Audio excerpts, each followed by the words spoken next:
नमस्कार अनि स्वागत छ यहाँहरूलाई नेचर केयर युट्युब च्यानलमा पुनः एकपटक फेरि। आज म फेरि एउटा नयाँ घरेलु नुस्खा लिएर उपस्थित भएको छु, अथवा घरमै पाइने सामग्रीबाट हामीले हाम्रो खोकीलाई जुन पटक पटक लाग्छ र खोकीले हामीलाई हैरान पारेको छ, र खास गरेर यो जाडोको समयमा जुन खोकी लाग्छ, फुको खोकी अथवा जाने रुगालले गर्दाखेरि लागेको खोकी होस्, जुनसुकै प्रकारको खोकी, जुन खोकीले हामीलाई पटक पटक जाने परेशान गरेको छ, हैरान गरेको छ, त्यो खोकीलाई ठिक गर्नको लागि एकदम सजिलो, एकदम सस्तो उपाय मैले लिएर आएको छु यहाँहरूलाई। भिडियोलाई अन्त्यसम्म हेर्नुहोला र लाइक कमेन्ट सेयर गर्न चाहिँ नबिर्सनु होला। नेचर केयर युट्युब च्यानलमा तपाईँलाई यस्तै घरेयासी औषधि अथवा जुन जडीबुटीहरूबाट हामीले हाम्रो शरीरमा लागेका सामान्य रोगहरूलाई के कसरी पूर्ण रूपले जरैदेखि ठिक पार्न सकिन्छ भन्ने बारेमा जानकारी दिएर मैले बनाएका 100 भन्दा बढी भिडियोहरू छन्, तिनलाई हेर्नुहोस्।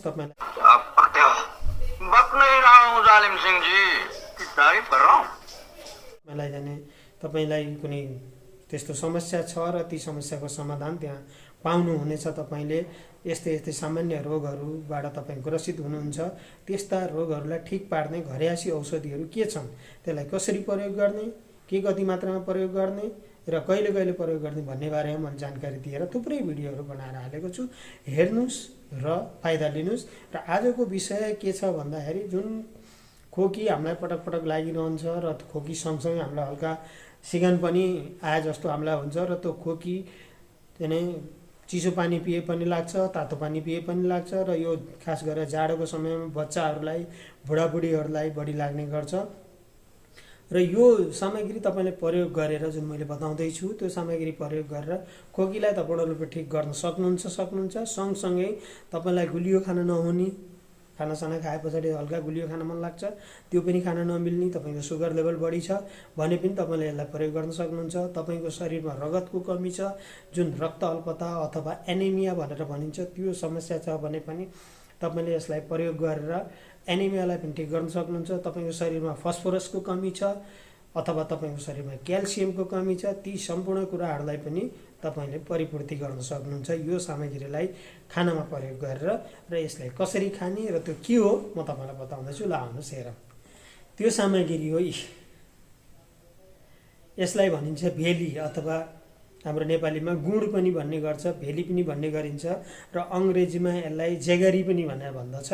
र यो शुद्ध एकदम राम्रो किसिमको गुड तपाईँले कुनै पनि पसलबाट किनेर ल्याउनुहोस्, र त्यसलाई तपाईँले खोकीलाई ठिक पार्नको लागि हजुरले प्रयोग गर्दाखेरि बिहान उठेर खाली पेट अलिकति यति टुक्रो जति भनौँ, यति अथवा योभन्दा अलिकति केही ठुलो मात्रामा पनि लिन सक्नुहुन्छ, त्यसलाई लिएर चबाई खानुहोस् र त्यस पछाडि 1 गिलास तातो पानी पिउनुहोस्।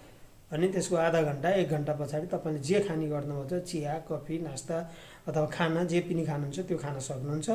र त्यसरी प्रयोग गर्दै जानुभयो हप्ता 8-10 दिन भनेदेखि तपाईँ खोकी त हमेसाको लागि ठिक हुन्छ नै हुन्छ।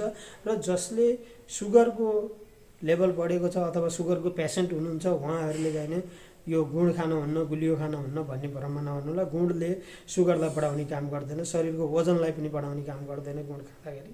र खाना खाए पछाडि पनि एउटा टुक्रो यो खानुहोस् र खोकी लाग्नबाट तपाईँ सुरक्षित हुनुहुन्छ।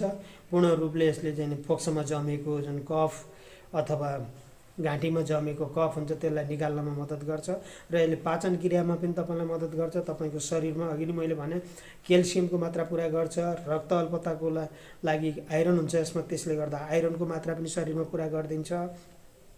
र भिटामिन्सहरू पनि यसमा थुप्रै प्रकारका हुन्छन्। मैले भन्न थालेँ भने लामो हुन्छ भिडियो, तपाईँलाई हेर्न पनि झ्याउ लाग्न थाल्छ। र यसमा मैले भने भन्दा पनि थुप्रै किसिमका अरू पनि इन्ग्रेडियन्ट्सहरू अथवा अरू पनि प्रपर्टीहरू छन् यसमा, जसले गर्दाखेरि तपाईँलाई एकदम शरीरलाई फाइदा दिने काम गर्छ।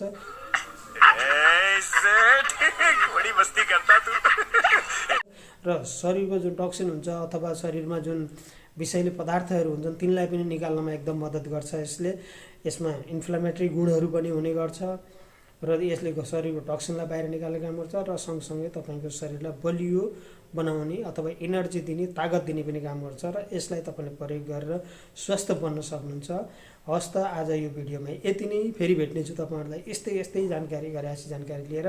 भिडियोलाई लाइक कमेन्ट सेयर गरेर हाम्रो च्यानललाई सब्स्क्राइब गरेर हामीसँग जोडिन पनि नबिर्सनु होला। हस्त नमस्ते। आफ्नो स्वास्थ्यको ख्याल राख्नु होला। हस्त।